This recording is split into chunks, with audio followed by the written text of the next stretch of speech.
My talk tonight has two goals. The first and most obvious is to consider why and how two painters, namely Nicolas Poussin and Philippe de Champaigne, managed to transgress the strict parameters of patronage under which artists operated in Paris and Rome.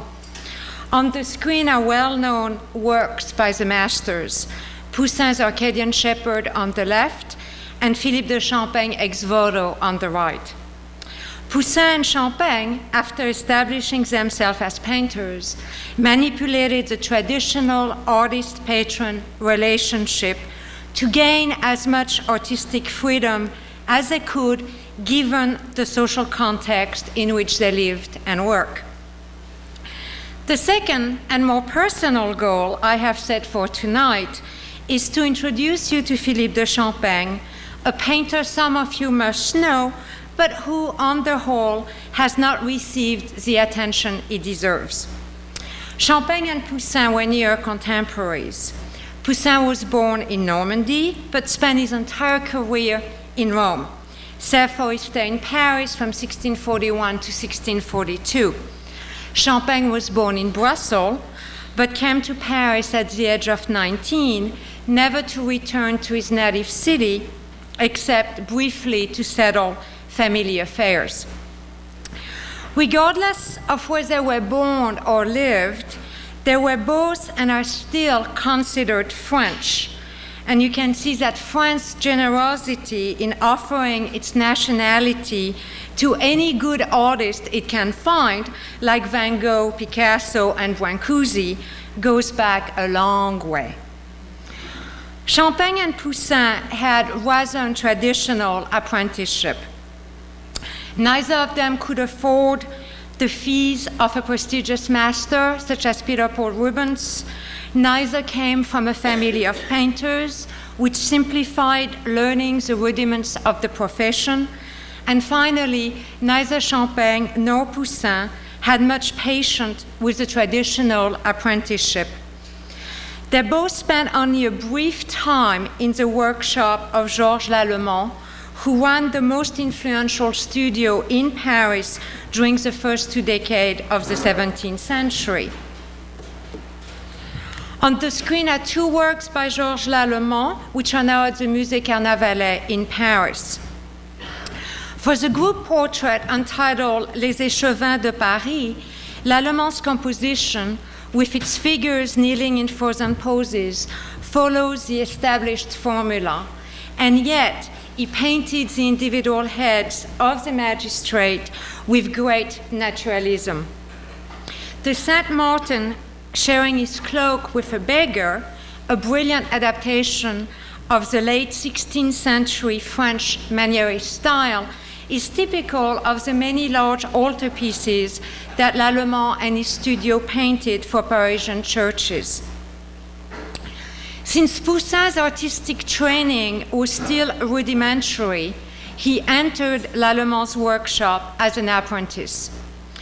Poussin was unable to accept the strict hierarchy that existed in traditional studios, such as Lallemand's, where his duty would have been to mix pigments with oil, sweep the floor, and maybe copy the drawings of the old masters. Hence, he lasted a little over a month. Despite being younger than Poussin by about 8 years, Champaigne had already received a decent apprenticeship in Brussels. Hence, he held the higher position of assistant in Lallemand's studio. But he too clashed with the master. As an assistant, Champaigne had to closely imitate the style and technique of Lallemand, who alone designed the composition of his paintings, which were then executed entirely or in part by his assistant. Any sign of originality or independence was forbidden in a traditional workshop. This was hardly the stuff of a great painter in the making. Hence, Champaigne left, I suspect, slamming the door. I am not implying here that clashing with one's teacher or rejecting the traditional artistic training of one's time, let it be the 17th century or maybe the 21st century, is always a good thing. Now, a bit later, Champaigne and Poussin were both hired on the decoration of Queen Maria de' Medici's Palais du Luxembourg in Paris, which you can see on the left in an engraving by Perel, and they became very good friends. Aside from Rubens' series of paintings glorifying the reign of Maria de' Medici, and on the right you have an example, the Felicity of the Regency, little of the interior decoration has survived. I suspect that Champaigne and Poussin were hired among many other nameless artists to produce rather smallish decorative works appropriate for young painters with no artistic reputation to speak of. This was bread and butter work, but it allowed them to make contacts with members of the Queen's entourage, which helped their career, but this is also where they part. We will first follow Poussin and then catch back up with Champaigne. At the court of Maria de' Medici, whose 1609 portrait by Pourbus is on the left, Poussin befriended the Italian poet Giambattista Marino, whose engraved portrait by Ottavio Leoni is on the right. Having seen some of Poussin's drawings, Marino commissioned from him a few other drawings. He also took the painter in his household and allowed him to study his extensive art collection. Scheduled to return to Rome for the publication of his latest poems, Marino encouraged Poussin to join him there and also provided him with letters of introduction. This was a tempting offer for Poussin, who had already twice unsuccessfully attempted to reach Rome. In 1624, a full year after Marino had left Paris, Poussin undertook the trip.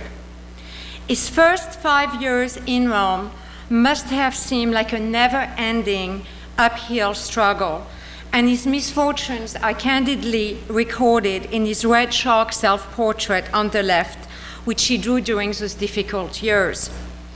Everything that could have gone wrong did. His friend, the poet Marino, had just left Rome for Naples. Poussin missed him by a couple of months.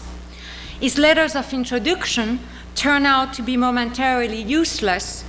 Poussin was to contact Cassiano dal Pozzo, who was the secretary of Cardinal Francesco Barberini, but the cardinal and his secretary had just left Rome for Paris, of all places, on a diplomatic mission.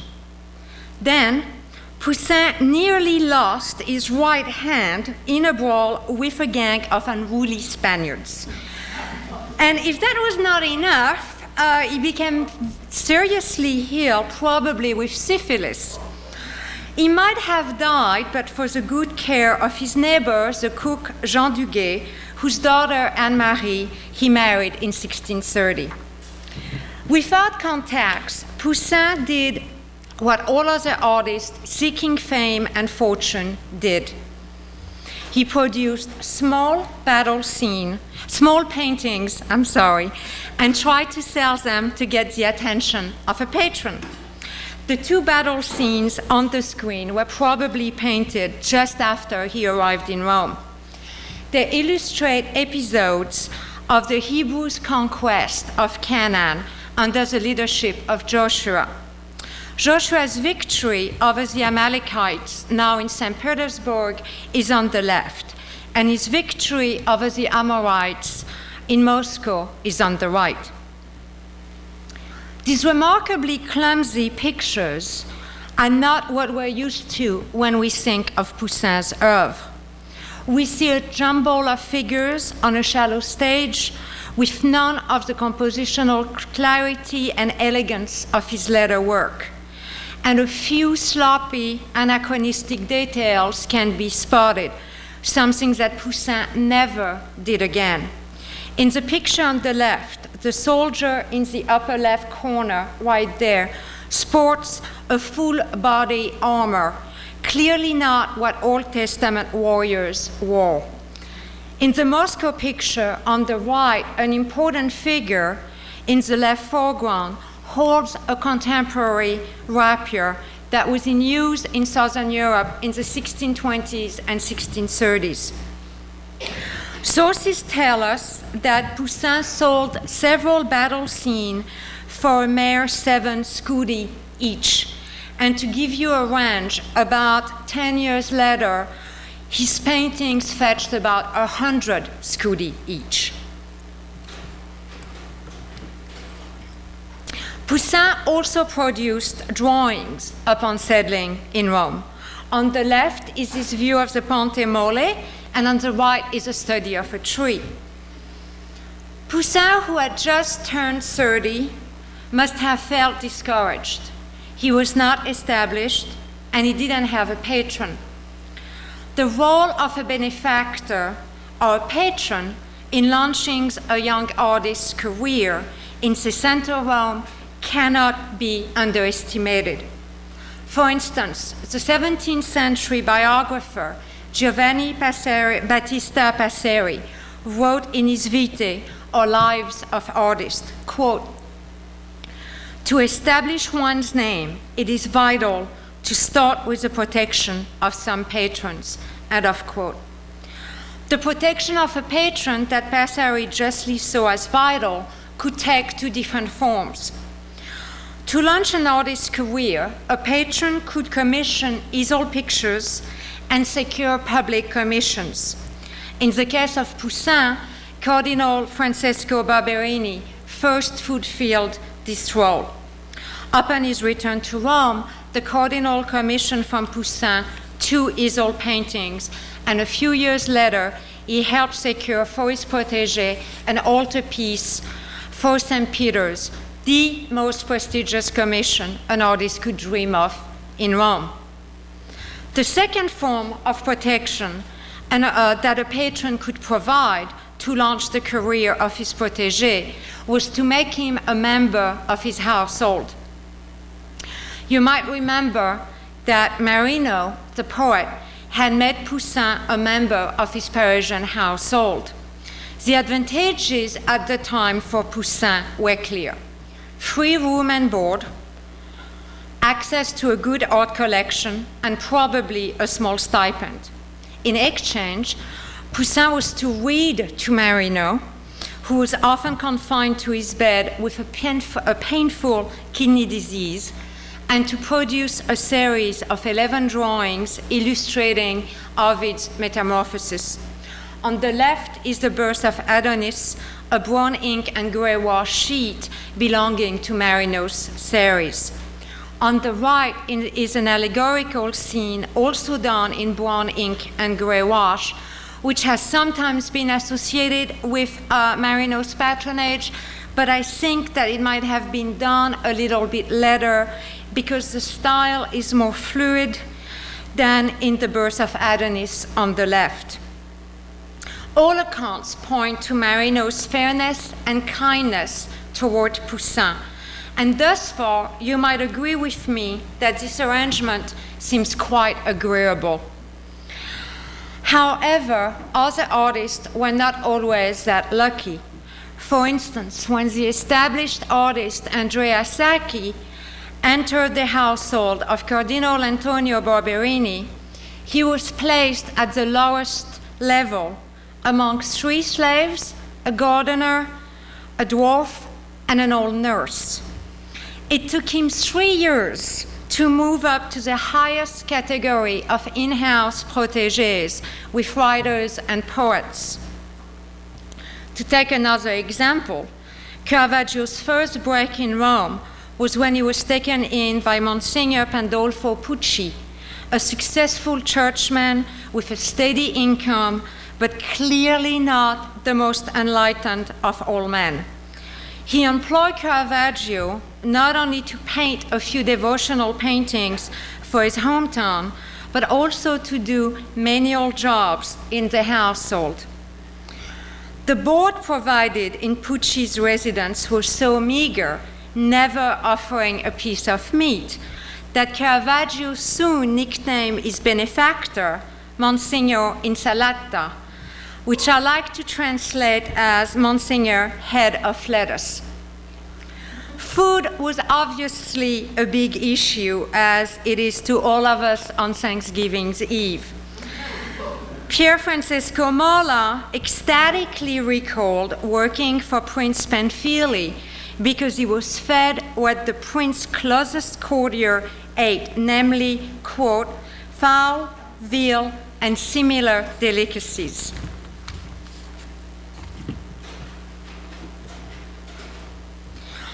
On the screen is Poussin's Death of Germanicus, now in Minneapolis, that his first protector in Rome, Cardinal Francesco Barberini, commissioned and bought for 61 scudi in 1628.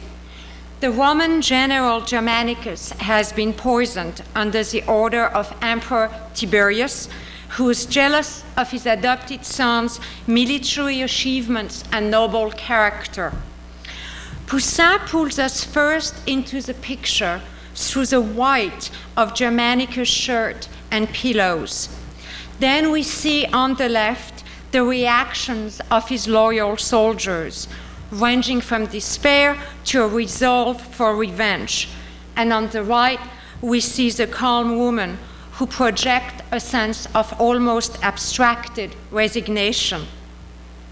Seated next to a dying husband, Agrippina is too overcome by grief to feel that her son has tenderly put his hand on her lap, sensing her distress, but probably not fully understanding the drama of his father's death.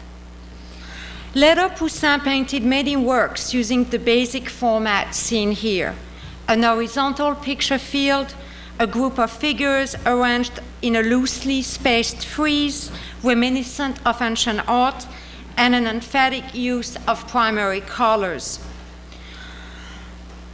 Giovanni Pietro Bellori, one of Poussin's biographers and friends, wrote that Poussin chose himself the subject of his painting. This is important for our discussion on artistic freedom.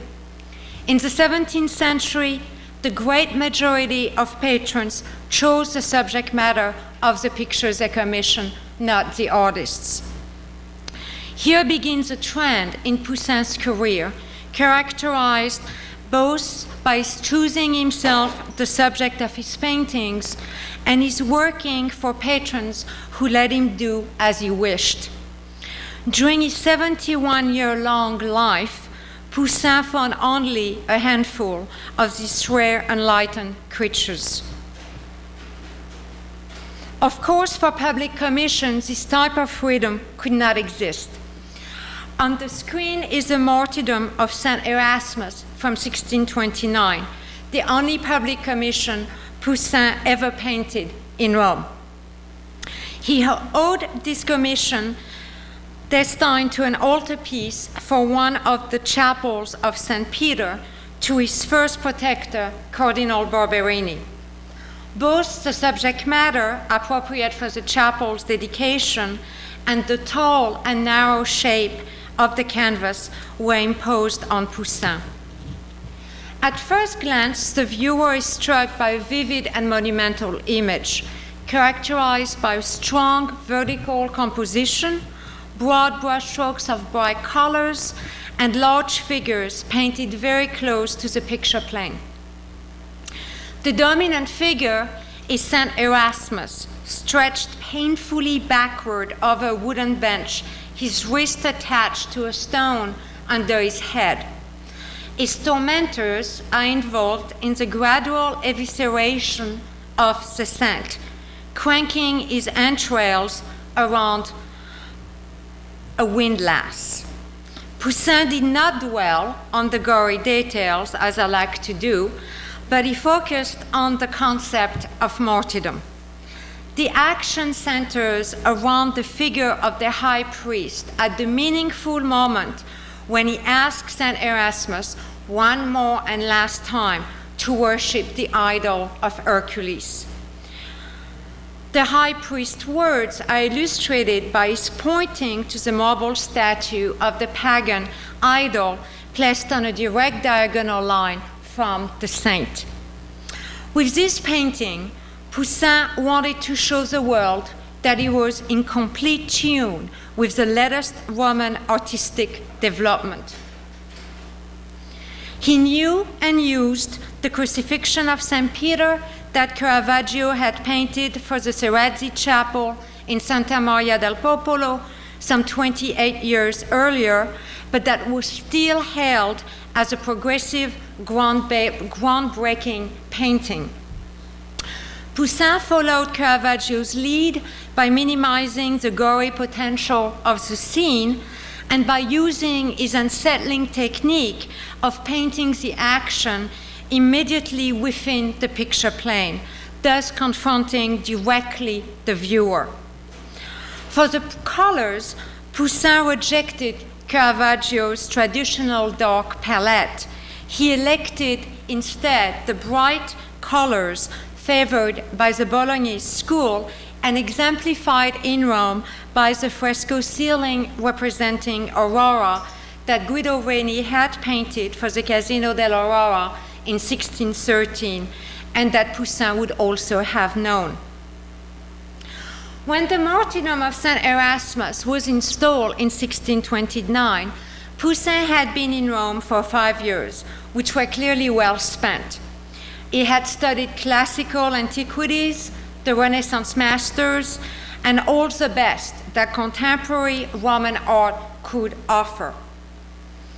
Why this painting demonstrates that the now 35-year-old Poussin, the late bloomer, has caught up with his contemporaries. It does not show the style which became his trademark. The style we associate with Poussin is apparent, however, in his plague of Achard on the screen. Its subject comes from the book of Samuel. The Philistines have taken the Ark of the Covenant from the Israelites and placed it in the temple of Dagon. The next day, the idol of Dagon has collapsed in front of the Ark, and the people became afflicted with the plague. The choice of subject is far from arbitrary, as the plague devastated Milan 1 year before Poussin finished the canvas. Poussin has carefully orchestrated many figures and a few rats within an ornate architectural setting. Some details are striking. On the foreground, a man tried to turn a child away from the body of his dead mother while holding his nose because of the smell. Furthermore, this picture helps explain how Poussin manipulated his patron to his advantage.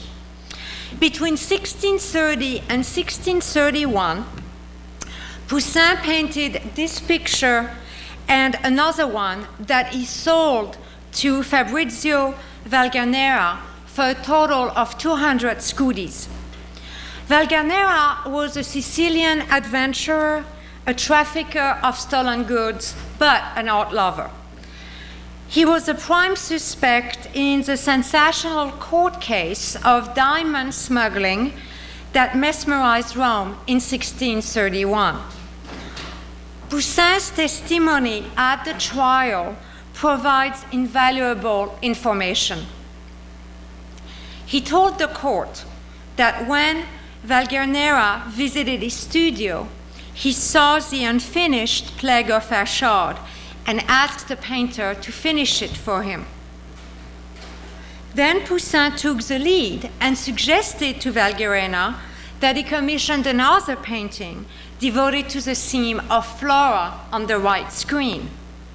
In other words, Poussin began ambitious paintings without a patron and reversed the traditional dynamics of patronage by suggesting subjects for further commissioned purchases.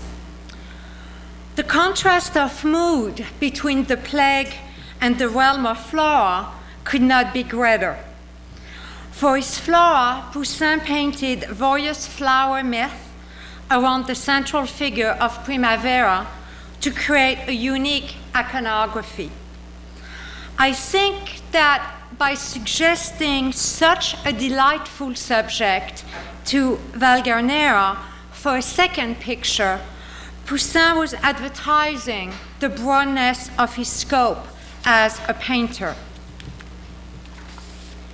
Because Poussin was much in demand in Rome, Paris wanted him back, and by 1639, letters from the French crown started arriving. While uneasy about the proposition at first, Poussin was flattered by the terms proposed.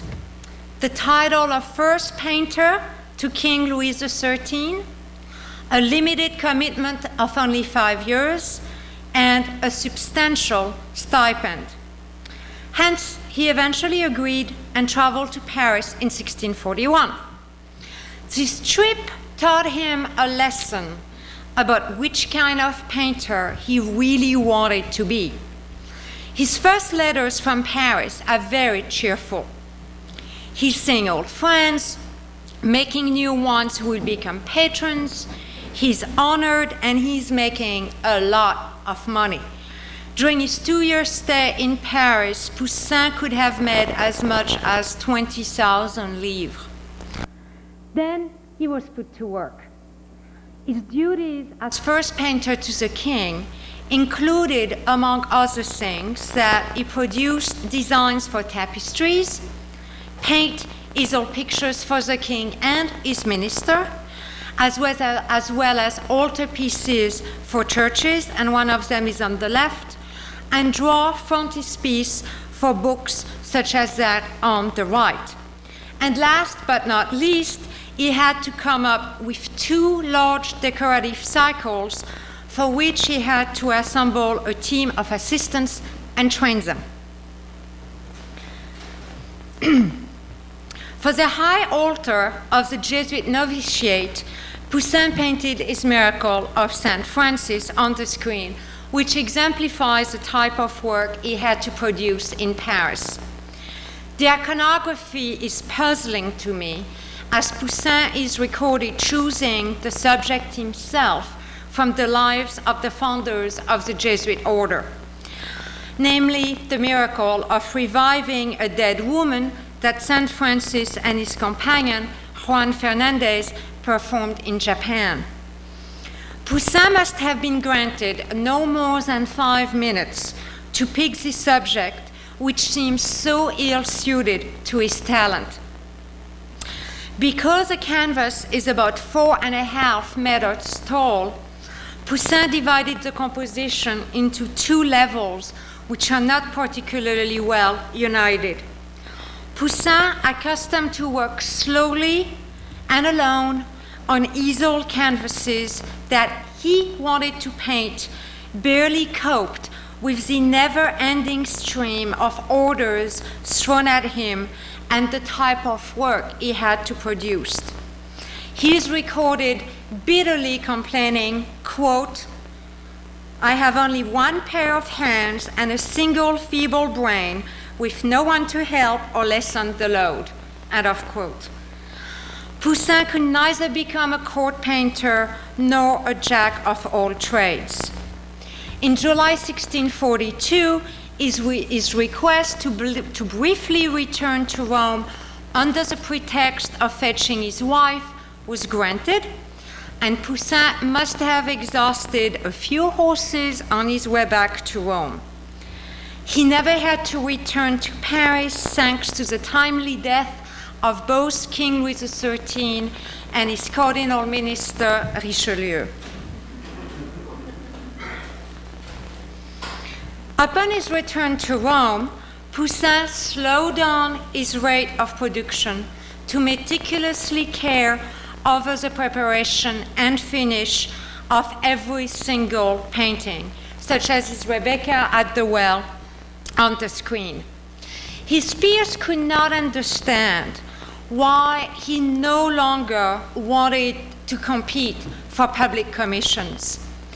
In the 17th century art world, success and prestige were measured by the number and importance of such works. The Rebecca at the Well provides significant clues as to the type of the relationships that Poussin established with his patrons. In 1648, Pointel had asked Poussin to paint a picture that would show, quote, different types of female beauty, end of quote. Poussin elected an episode from Genesis which relates how one of Abraham's servants, searching for the woman Isaac was to marry, stopped at a well. There he encountered Rebecca, who offered him the water she has just drawn from the well. Immediately recognizing the woman he was sent for because of her kindness, he presented her with gifts. In this superb composition, 14 principal figures are grouped harmoniously in a landscape dotted with architectural elements. Poussin painted the 12 young women surrounding the two principal figures in various poses and expressing different emotions, ranging from curiosity to excitement. In this picture, everything is about spheres and cylinders, contained in a linear architectural setting, punctuated by both vertical lines and bright colors whose intense luminosity permeates the scene.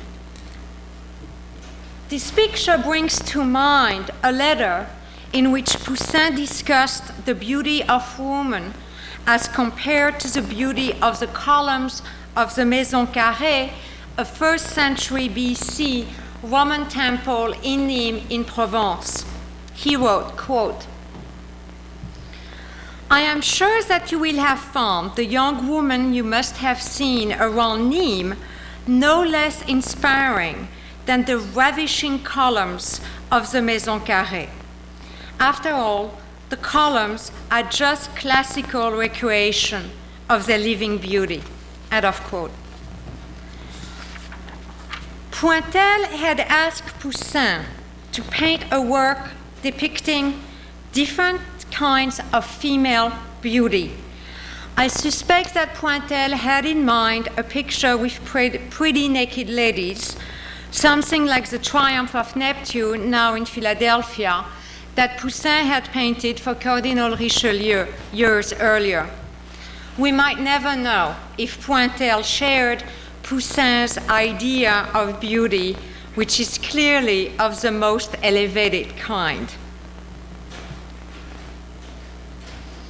Poussin often manipulated his patrons' requests, and his smart patrons were astute enough to phrase their wishes in the most vague terms possible to let Poussin free to do what he wanted. We even have one documented case where Poussin flatly rejected a commission, which is singular for the time, probably because the terms were very specific and quite untimely. On the screen are Poussin's 1645 crucifixion, now in Hartford, and one of its preparatory drawings. For his crucifixion, a rare subject in his oeuvre, Poussin used the most dramatic account, that of Saint Matthew. Within a year after Poussin finished this painting, his friend Jacques Callot pressed him for a depiction of Christ carrying the cross, which, as a subject matter, does not leave much leeway. Poussin's reply was quite clear. He wrote to Stella, quote, I am no longer in good health enough or spirits to get involved with gloomy subjects. The crucifixion has made me ill and given me a great deal of heartache. but painting the bearing of the cross would finish me off. I would not be able to withstand the deep and distressing thoughts with which one has to fill one's mind and heart in order to paint such a bleak and dismal subject with any conviction. Do not insist, I beg you." End of quote. This letter is also a marvelous testimony to Poussin's psychological and emotional involvement with each of his paintings. Poussin produced 2 self-portraits at the height of his career and at the request of his 2 most important patrons of the time. The self-portrait on the left is now in Berlin, was painted for Pointel, and was delivered to him in 1650. That on the right was painted for Chanteloup a year later. Poussin clearly painted these images for posterity, especially in the case of the Louvre canvas on the right. Each can also be read as an homage to the relationship that Poussin had established with his devoted patron. How many 17th century painters could get away with telling their patrons what Poussin wrote to Chanteloup in 1647? Quote, "For, although you are very well versed in all things, I fear that the mere company of the many stupid and ignorant people who surround you may corrupt your judgment." End of quote. In the Louvre picture that poor Chanteloup commissioned 3 years after his scolding, we get a glimpse at Poussin's studio, and one detail might amuse you. The simple frames you see as a type he encouraged his patrons to buy for his paintings. In his letters, Poussin gave specific recommendation to his patrons as to which type of frame to use, how to clean the pictures after they were pulled out of their traveling crates, and even which type of varnish to employ. Okay. Let's now turn to Philippe de Champaigne, for whom we do not have the wealth of contemporary text that provided such vital information on Poussin's thought. While Poussin's artistic freedom manifests itself in his achievement to convince a few astute and devoted patrons to let him paint pictures that meant something to him, Champagne's own desire for artistic freedom manifests itself as a refusal to compromise his religious beliefs to secure his position as a prominent public painter. The 50 years during which Champaigne was active as a painter can be divided into 2 distinct periods, as if he had 2 successive careers. The first 2 decades of his professional activity are conventional, as he secured important patrons, including the French crown, for whom he painted both religious pictures and portraits. A good example is a painting on the left that Champaigne painted in 1634 to commemorate the ceremony for the reception of the Duke of Longueville into the Order of the Holy Spirit. The Duke kneels in front of Louis XIII, who is flanked by officials of this order and of the government. For what I call his second career, or the last 30 years of his life, when he's well established, Champaigne very carefully chose for whom he worked, what he painted, and ultimately what all of it meant to him. His Mary Magdalene, now in Houston and on the right screen, exemplifies the type of pictures Champaigne painted during his second career. His portrayal of the saint as a model for penitent Catholic meditation encapsulates both his style and his desire for religious truths. The second career appears as an intellectually logical continuation of his earlier, during which he had forged French everlasting friendships and has developed his own ideas about politics, religions, and the role of the artist in society. You might remember that Champaigne began his career doing minor decoration for Maria de' Medici's Luxembourg, Paris, which you can see again in a print on the right. He quickly attracted the Queen's attention, and in 1628 he became an ordinary painter, which came with an annual stipend of 1,200 livres. And the position of ordinary painter is below that of first painter, the title that Poussin received at the height of his career when he was called back to Paris. Because Champagne's portrait of Queen Maria de' Medici is lost, I am showing you on the screen on the left one by Rubens. Maria de' Medici, who had received a brilliant artistic education in Florence, launched the career of this promising young painter by both providing him with commissions and by introducing him to the intellectual and religious elite.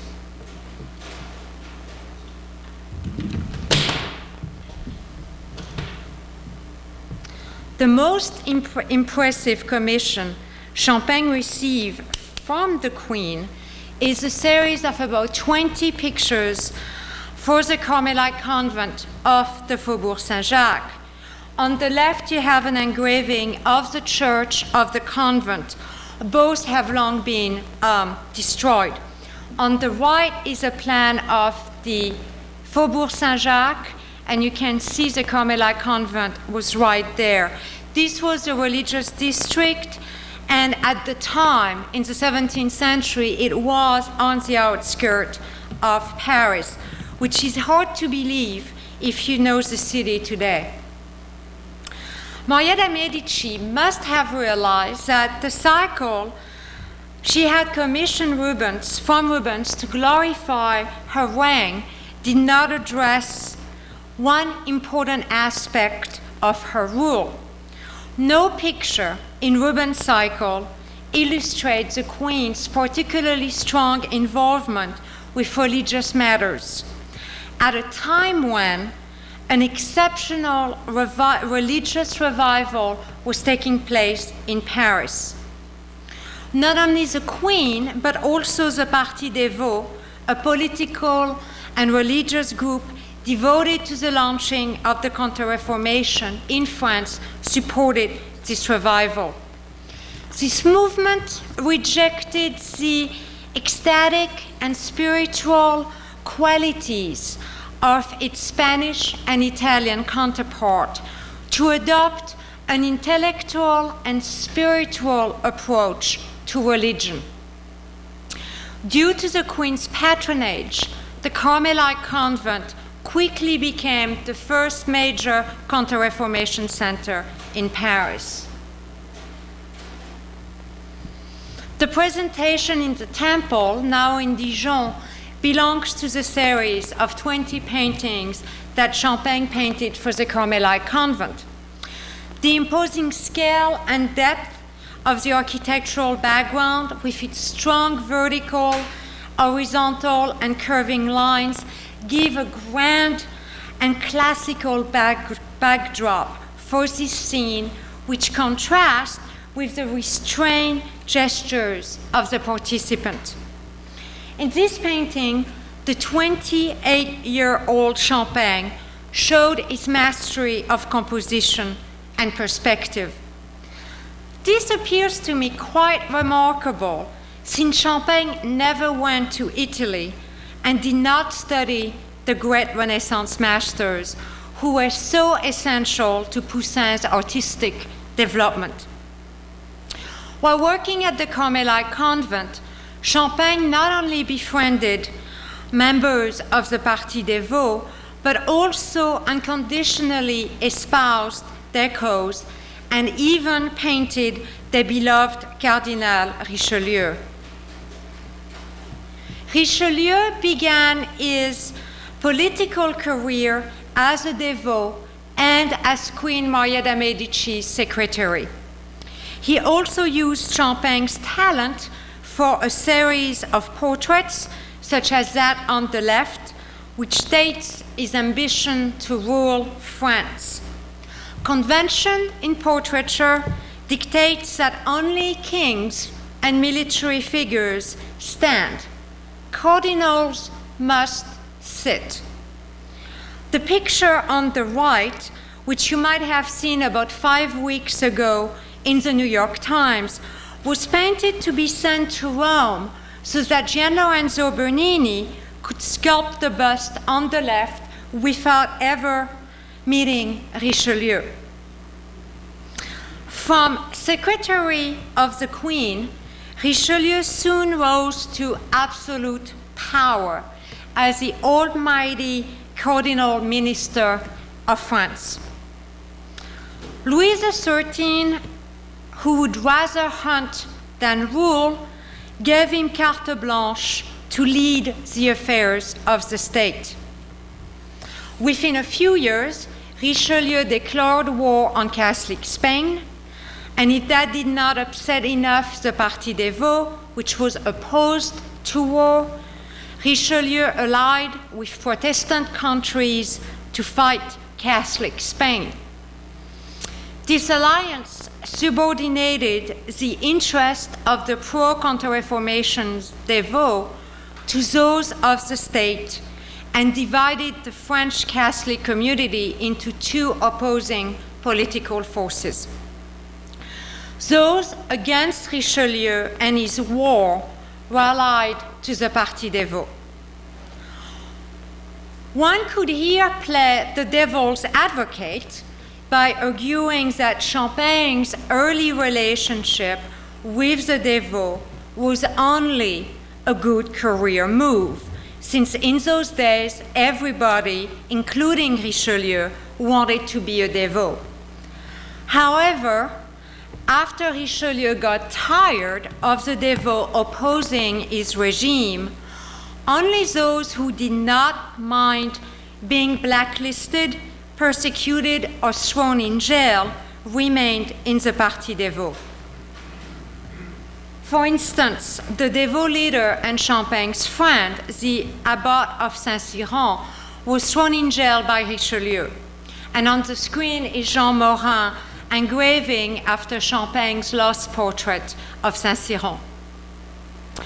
Clearly, remaining faithful to the Devot cause was not a smart career move for Champaigne, who voluntarily jeopardized his career to remain true to his beliefs.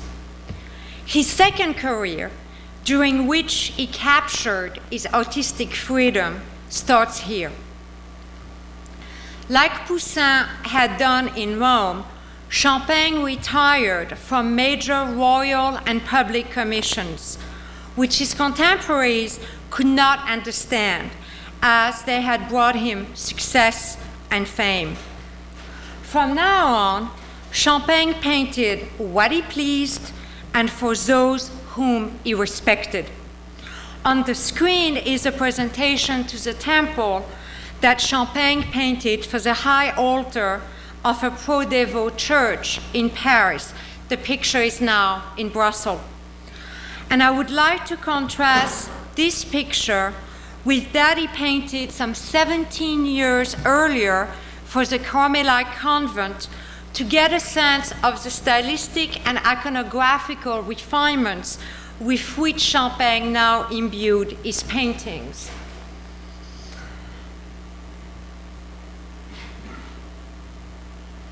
On the right, I am pulling back Champaign's presentation in the temple from the Carmelite cycle.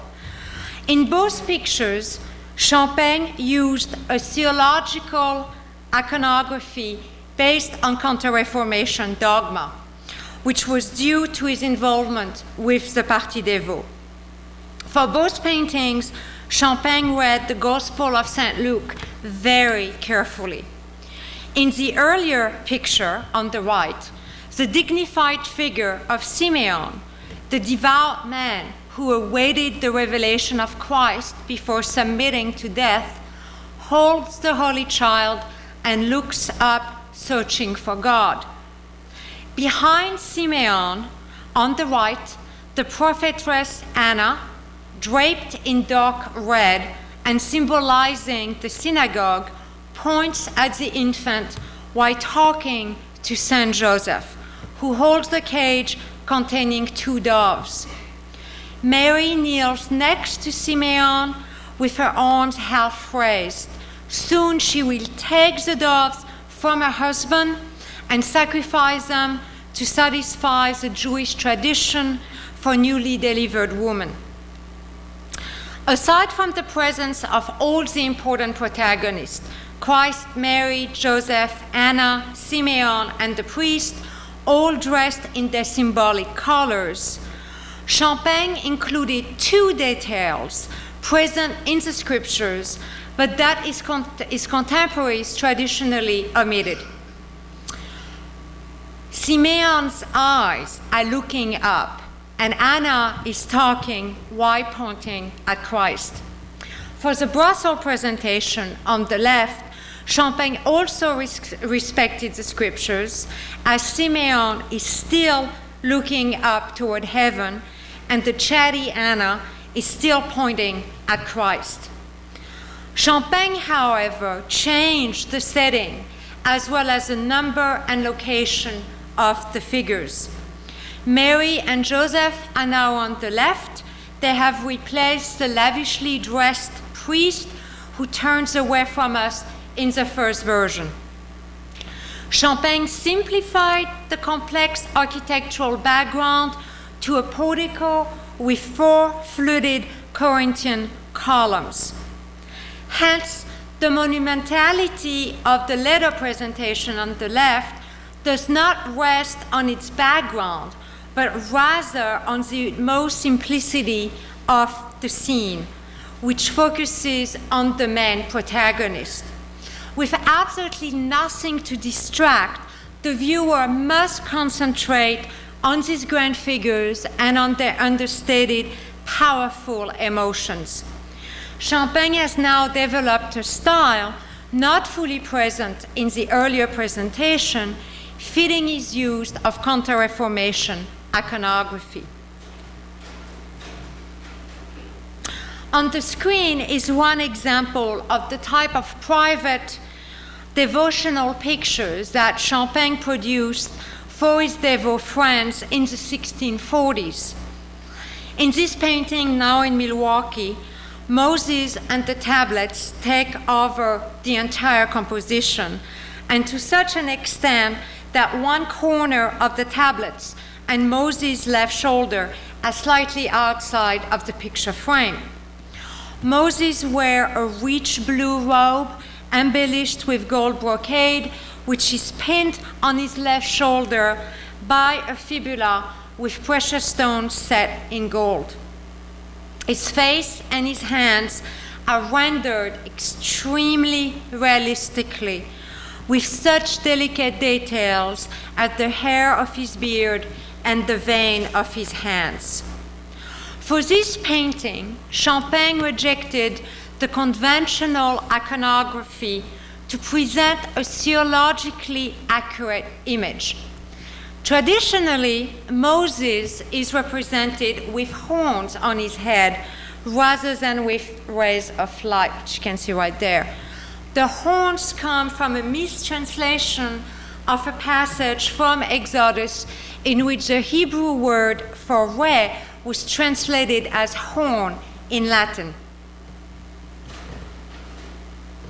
That same year, Champaigne also painted the Mary Magdalene, now in Houston, that I showed you a bit earlier.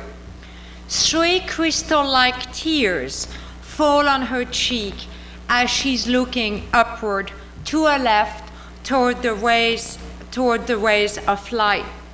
Her long, light chestnut hair covers her shoulders and her arms are crossed over her chest.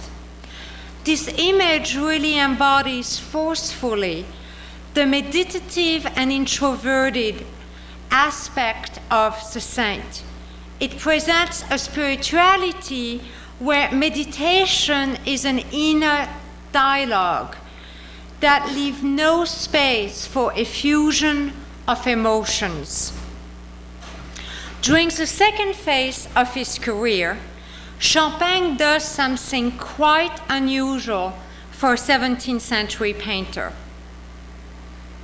He painted works such as the two on the screen for his own pleasure, and either kept them or gave them to friends.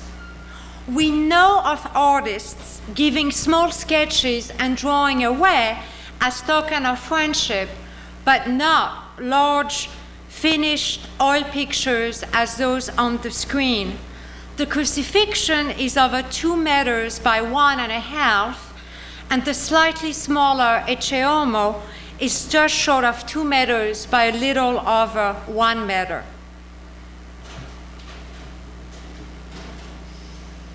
Champagne's most famous picture is the Ex Voto, which she gave to the convent of Port-Royal.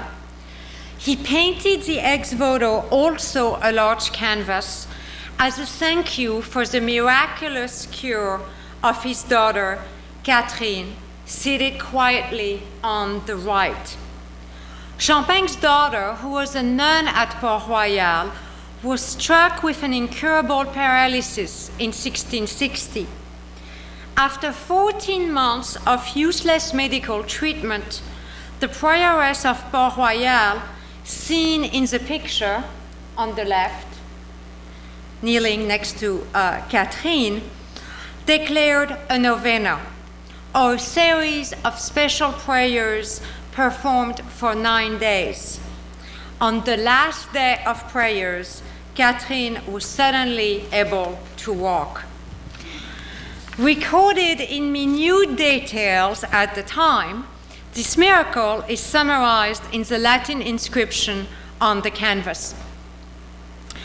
The deliberate, austere color scheme is typical of Champagne's portraits, and in this case complements the vows of poverty of this convent.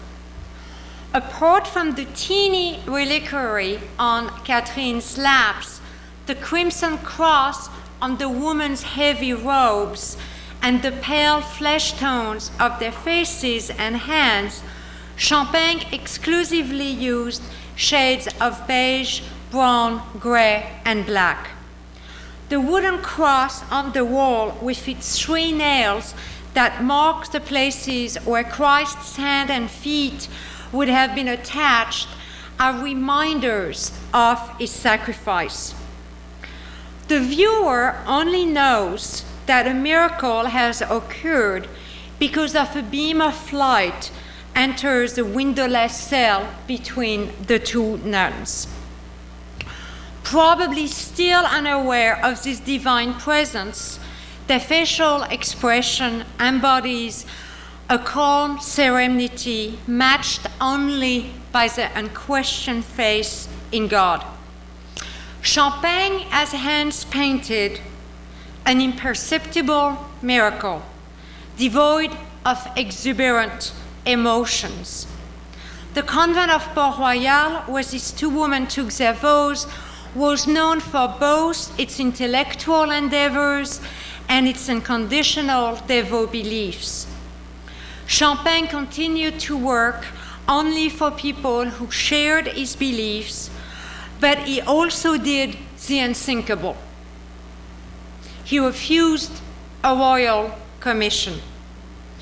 In 1666, 5 years after King Louis XIV took power, Champaigne refused to paint pictures for the Royal Château des Tuileries under the pretense that he was too old.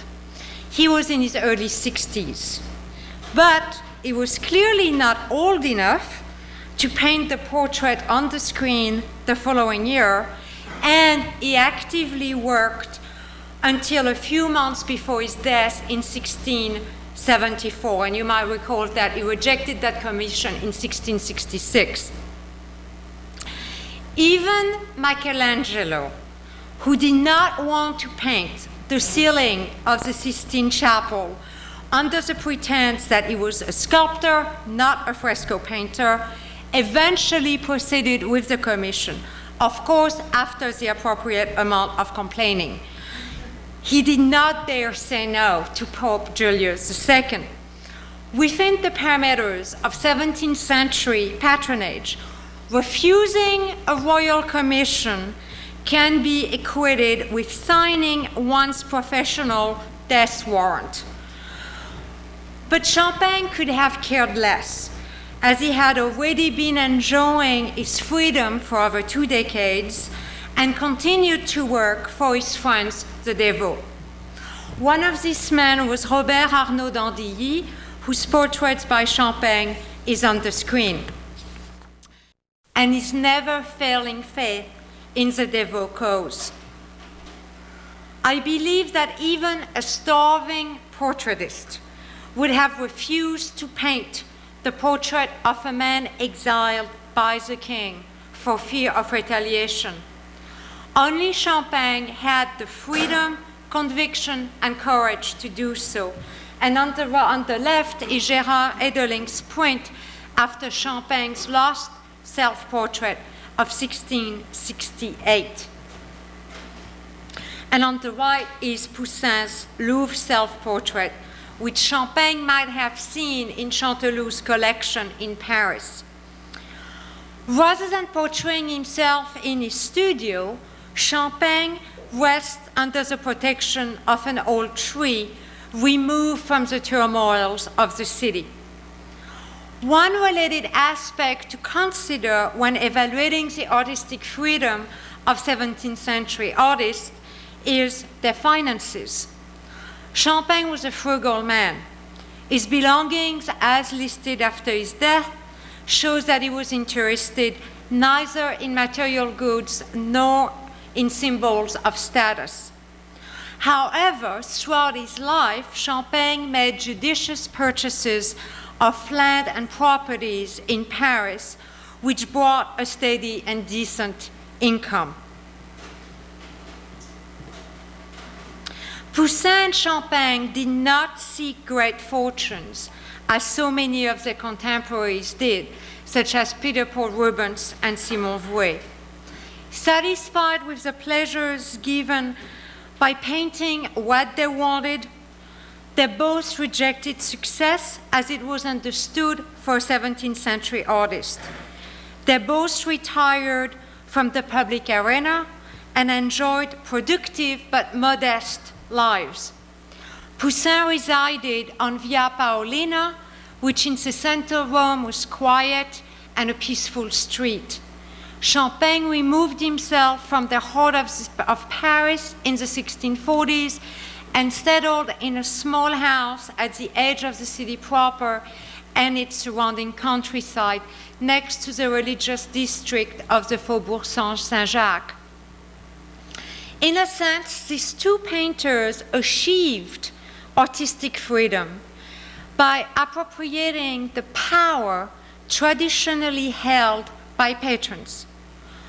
Poussin wanted, above all, to paint what interested him for patrons who not only understood his desires, but shared his passion for ancient history.